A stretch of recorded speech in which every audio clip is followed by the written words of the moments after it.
Hello and welcome to One United Voice.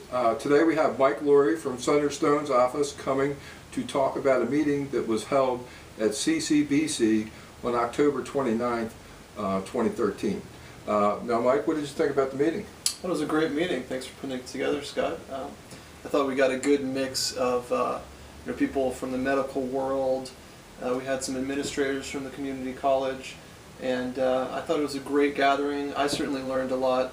I knew some of the background and talking to you in the past, but I think I learned a lot of things that that should be widespread. I shouldn't have learned it just at that event. I think it should be common knowledge for everyone to prevent these traumatic brain injuries. Well, that's what we're working towards, and we had met, and I think it was about July of this past year, so where it's just prior to the Heritage Fair. We were discussing about, I had a booth at the Heritage Fair, thanks to Joe Falbo, so we started talking then. We've been sharing information back and forth. Mike's been sending me some stories. I've been sending Mike some stories as well. And just it's really nice when somebody gets the importance of traumatic brain injuries, and Mike does. So we're sharing a lot of information there. Now, is there any one thing that kind of stood out for you at the meeting? That There were a few things. I thought the neck strengthening aspect was really interesting, especially regarding women athletes. Yes. And how they tend to have somewhat weaker necks, and some of these impacts I think could be somewhat mitigated if they had at least the knowledge that neck strengthening exercise is an option to prevent that. So. And you learned that off of the video concussion crisis, which you won't see on the videos we have, but it's concussion crisis and girls soccer, which 30 Rock put that video out, which is a great video, and I highly recommend that. I learned some things as well. I learned about the something I never thought about was someone had a concussion at home, and then they went to go play a sport, and just it comes down to a lot of personal responsibility for parents and guardians and the athletes themselves. If something happens to you and you're not feeling right, you need to just tell your coach, hey, I'm not feeling well. You need to tell your parents, this happened, and I just don't feel well. And then you take the time to wind up getting the proper amount of rest and make sure you're 100% before you start playing sports.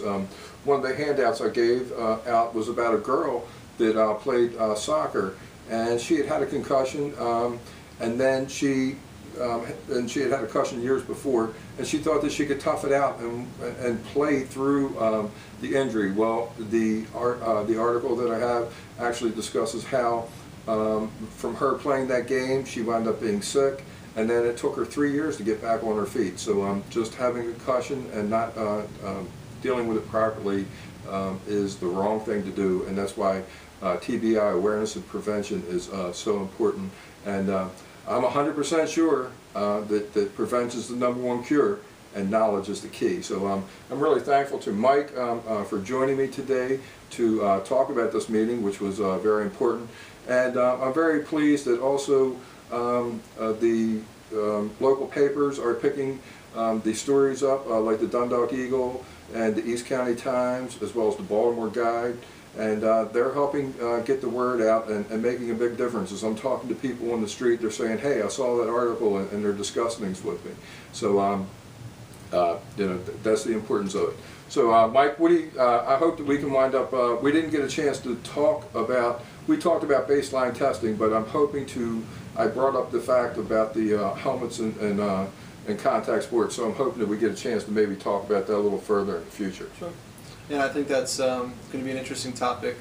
I do agree the baseline testing seems to be, some of the low-lying fruit that we might be able to, help mitigate these, the impacts of these traumatic brain injuries. I think you had a figure 1.5 million a year just in the United States alone. Well, that was in sports. It was 1.6. It was 1.6 to 3.8, and it was it's such a huge jump.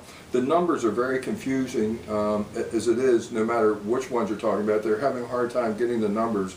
And then you go from worldwide to statewide to countywide. It's just so many numbers flying out around there. I prefer to go myself personally. I like to look at the world as a worldwide epidemic. Traumatic brain injuries are. So Thank you very much, Mike, and I appreciate all your support and everything you've done, as well as everyone else in the community who has stepped forward and helped me bring awareness to my community of Dundalk, and those online that are helping me bring awareness worldwide. Thank you, Scott, for your leadership on this issue. I know you're very passionate about it, and I think you're helping to get the word out. So. Well, it's, you know, once you learn something like this and you've gone through it, there's no way, I just see no way that you can't wind up sharing this information with other people so they don't have to go through a tragic experience. Traumatic brain injuries, concussions can be dealt with, and if they are dealt with properly, it's okay. And the superintendent had shared his story, which was a very powerful story. And that'll be coming up on another video, so that'll be part 2 of this. And he played through a game and then had brain surgery later, so you'll see that. He almost died. Yes, and he was in the hospital with another gentleman that had a brain injury, and you'll hear about that. Watch the other videos. So that's why it's so important, and that's why I do what I do. Many thanks once again to Mike Collier for joining us. I'd also like to take a moment to thank former Superintendent of Baltimore County Public Schools, Joe Hairston, for sharing his very powerful story about how he suffered a traumatic brain injury at the meeting at CCBC on October 29th. I'd also like to thank officials from Baltimore County Public Schools, as well as Barry Williams, the Director of Baltimore County Parks and Recs, for joining us. Also in attendance was Brian Shepard from the County Executive's Office. Last but not least, I'd like to thank Carolyn Scott and CCBC for being an ally in bringing traumatic brain injury awareness prevention to the community of Dundalk for the last 3 years. Look forward to seeing you again next time on One United Voice on Dundalk TV.